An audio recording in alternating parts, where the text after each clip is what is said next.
Seguinte, nessa aula a gente vai tratar sobre funções explícitas, né? E basicamente, diferentemente das funções implícitas, as funções explícitas são aquelas que vão receber as suas variáveis como argumentos, né? Ou seja, a gente vai ter um argumento explícito aqui, não vai estar definido mais de forma implícita tal qual era anteriormente, né? Ou seja, vai ter a presença do argumento. Em que esse argumento, né, a gente vai ver já já, pode ser de diferentes formas, né?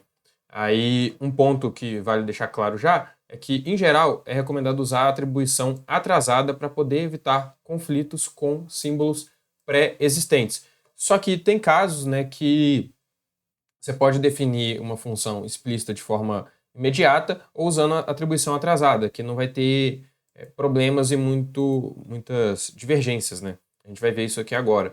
Então, vamos lá, falando sobre padrões como argumentos, né? O que acontece? O método mais conveniente para poder especificar os argumentos de uma função explícita é usar padrões em vez de símbolos explícitos. Por quê? Porque o padrão ele pode dar lugar aos mais diversos objetos do matemática, né? Agora, se você coloca um símbolo, né, como por exemplo aqui, ó, fazendo f de x, né, igual a, f de x igual a x elevado ao quadrado mais bx mais c, você não tem muita liberdade aqui no argumento, certo? Diferentemente se você usasse um padrão tal qual está nesses dois exemplos aqui a seguir, né? Em que, para o caso de g de x, eu estou usando um padrão no argumento, né, que é dado pelo símbolo, né, e o barra. E aqui eu estou usando uma atribuição imediata, em que a gente tem essa função, x ao quadrado, exponencial de menos x quadrado. E aqui está uma outra definição usando a atribuição atrasada, né, em que um detalhe é que o padrão que você passa aqui, né, ele tem que bater com o que você passa aqui. Então, por exemplo, eu não poderia chegar aqui e colocar j ao quadrado porque não ia bater, né? Apesar de que eu posso passar, por exemplo, um h de j e substituir, mas para isso ser verdade, né, eu tenho que ter aqui o mesmo símbolo que eu estou usando no argumento, né? Isso vale tanto para atrasada quanto para imediata, né? Para atribuição atrasada e imediata. Então, como eu disse, esse padrão em branco aqui ele pode assumir qualquer valor, certo? E o uso desse símbolo x aqui, por exemplo, ele não vai entrar em conflito com outras definições globais, né? Porque justamente é um padrão no argumento. Então, por exemplo, vamos definir aqui, ó, avaliar essa célula, pronto. O g e o h agora estão definidos dessa forma. E aí, se eu perguntar para o matemática o que é o x, repara que para o matemática o x ele não tem nenhuma definição. Ou seja, ele continua sendo um símbolo sem definições e disponível para a gente usar. E isso é muito bom, né? Porque, como eu mencionei anteriormente, não polui o nosso código, né, e nossa programação.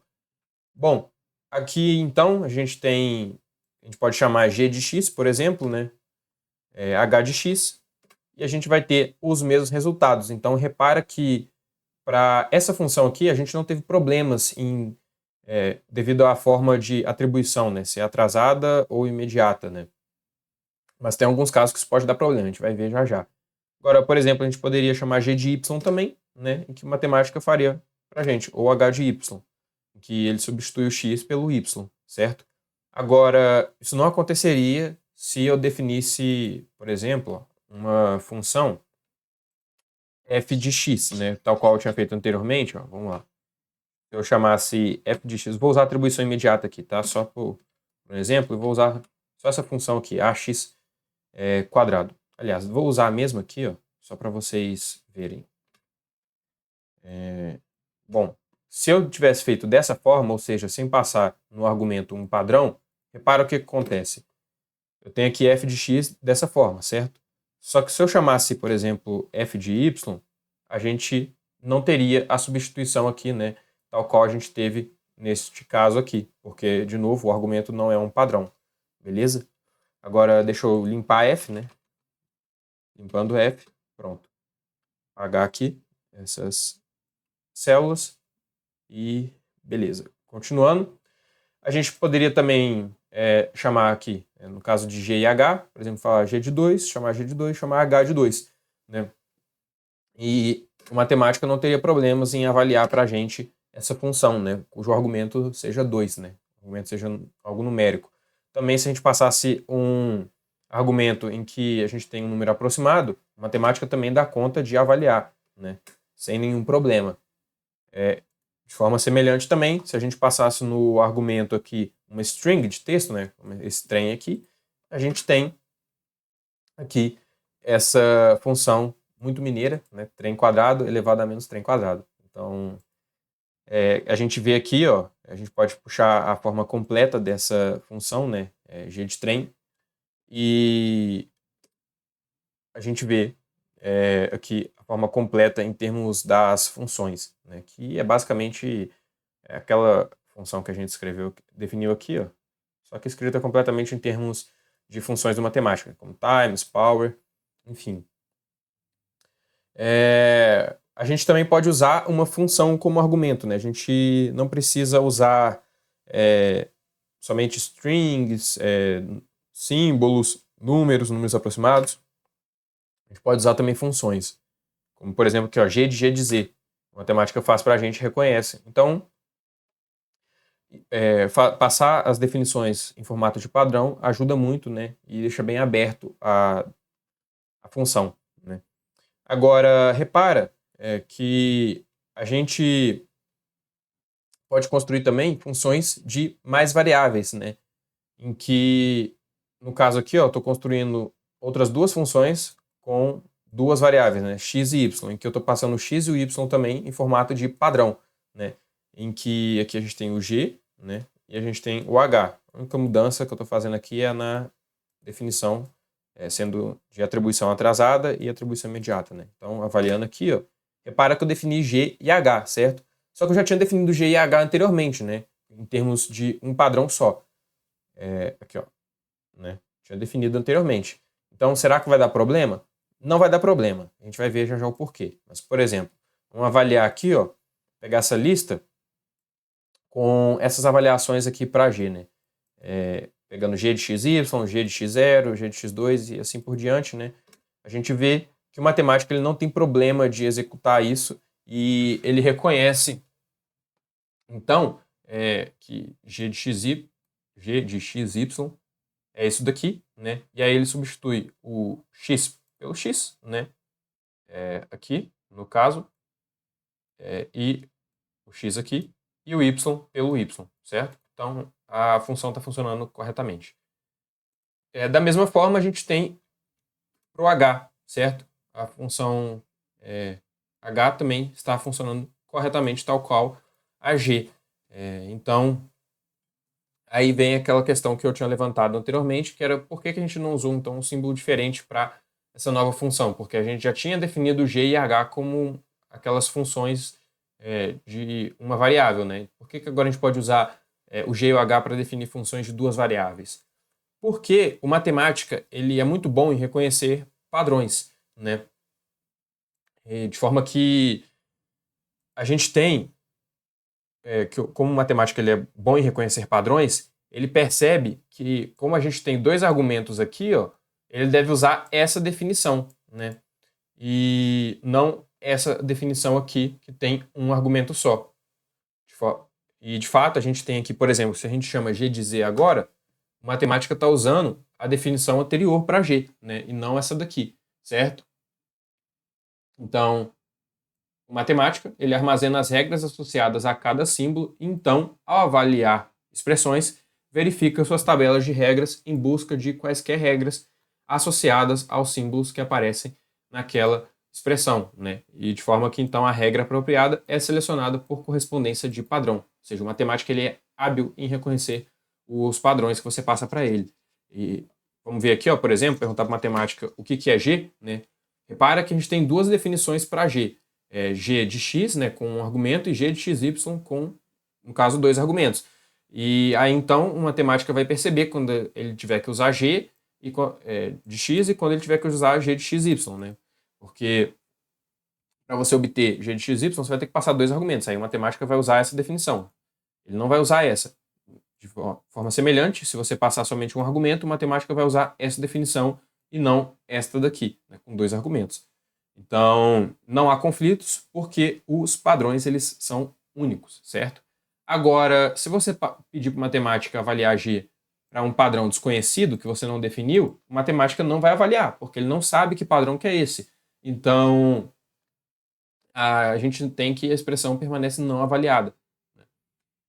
De forma que é importante observar isso aqui, ó, que deve-se ter cuidado no projeto de funções com múltiplas definições para evitar sobreposições ou padrões ambíguos, né?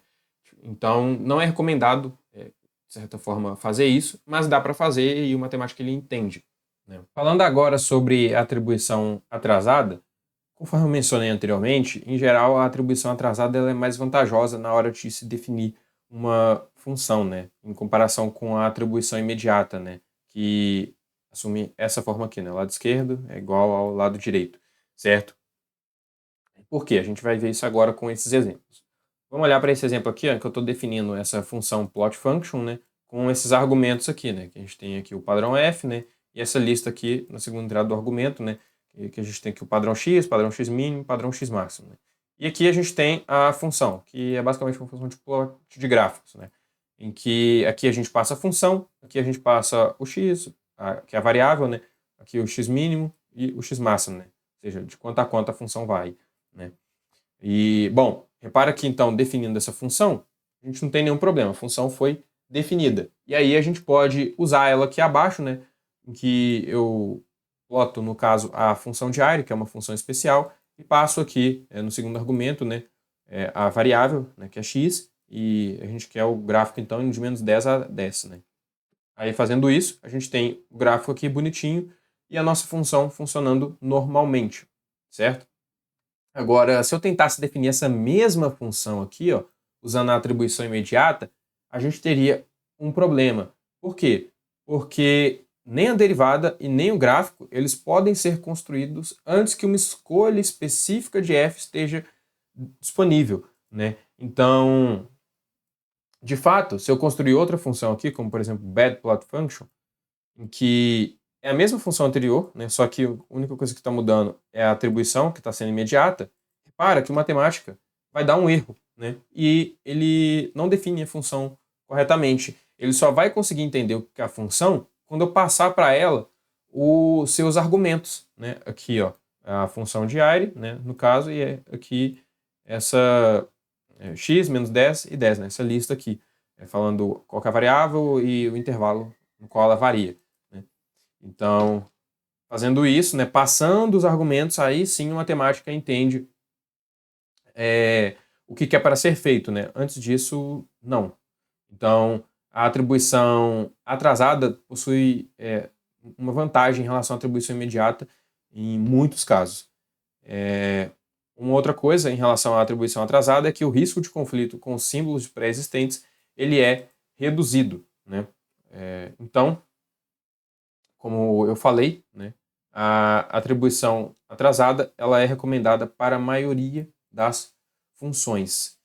Falando agora então sobre argumentos em forma de lista ou sequência, a gente tem aqui, ó, que muitas funções explícitas elas vão receber seus argumentos na forma de uma sequência, né? Como por exemplo f de a, b, c, enquanto outras recebem uma lista de argumentos, né? Como g de a, b, c. E vamos olhar então esse exemplo aqui, ó. F, né, em que a gente tem essa sequência de argumentos, né, A, B, C, D, e aqui a nossa função, né, definida de forma atrasada. Feita essa definição, né, a gente pode definir aqui, ó, uma lista de argumentos, né. A gente tem aqui o símbolo argument list, né, definindo essa lista de argumentos ABC, né, em que repara que agora se eu chamar a função f, né, e colocar aqui no primeiro argumento, argument list, o que a gente esperaria, né? Que o matemática entendesse que os argumentos são A, B e C e simplesmente me passasse f de A, B e C, né? E aí acrescentasse também aqui o último argumento D, né? Só que não é isso que a matemática faz. Repara, ele me dá aqui uma lista, né? Nos argumentos, ele não entende que é para ele substituir os argumentos da função por A, B e C, né? Ele substitui pela lista. E como é que a gente faz para consertar isso, né? A gente faz para consertar isso trocando o que é lista por sequência, né? Então, vamos ver aqui o que a função sequence, né, que está associada à sequência faz. Bom, sequence representa uma sequência de argumentos a serem divididos, né, automaticamente em qualquer função.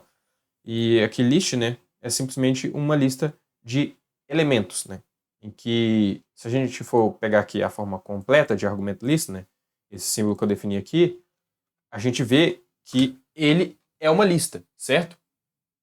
Aqui, ó, list ABC. Agora, eu quero trocar essa lista por uma sequência de argumentos, né? E como é que eu faço isso? Eu posso usar, por exemplo, a função apply, que a gente viu anteriormente, que troca o nome da função, né? O head dela. Então, vai trocar list por sequence, né? Então, vou aplicar aqui, ó, sequence, argumento list, né? Fazendo isso, a gente tem agora a sequência ABC de argumentos. E definindo, então, aqui essa sequência de argumentos, né? Que é basicamente eu aplicar a função sequence a argument list, né? Que o arroba, lembrando, é a função apply, né? Basicamente escrever isso daqui, ó. Basicamente colocar isso daqui aqui. Basicamente isso, né? Definindo esse símbolo argument sequence, repara que agora eu posso passar o argument sequence dentro do argumento, né? Sem precisar escrever todos. E o matemático ele vai entender, né? Aqui eu escrevo então argument sequence e eu passo o último argumento, né, que é D. E aí o matemático entende, né, e consegue avaliar F, né, como sendo A elevado a B elevado a C vezes D, né? Então, trocando lista por sequência, o matemático entende que você está passando para ele uma sequência de argumentos, né, a serem substituídos em sequência, né? Então, aqui, ó, uma sequência dessa forma, ela pode ser inserida em qualquer lista de argumentos e agirá como se os argumentos fossem fornecidos diretamente, né? Ou seja, por exemplo, aqui eu vou limpar, ó, a função g, né, nessa célula e vou definir e vou pedir para matemática, né, g de trem, né, como primeiro argumento, em que trem aqui é um símbolo. Vou colocar o argumento sequence, que é essa sequência de argumentos que a gente definiu anteriormente, e vou colocar aqui um outro trem novamente, né, em que esse trem novamente é mais um símbolo, né, ou seja, mais um argumento aqui. Aí, por exemplo, feito isso, a gente tem o G, né, foi limpo, né, e aqui a gente tem que, então, ó, o que o matemático está fazendo? Ele está pegando o argumento sequence e substituindo pela sequência de argumentos, né, tal qual a gente gostaria. E por hoje é só, vejo você na próxima aula.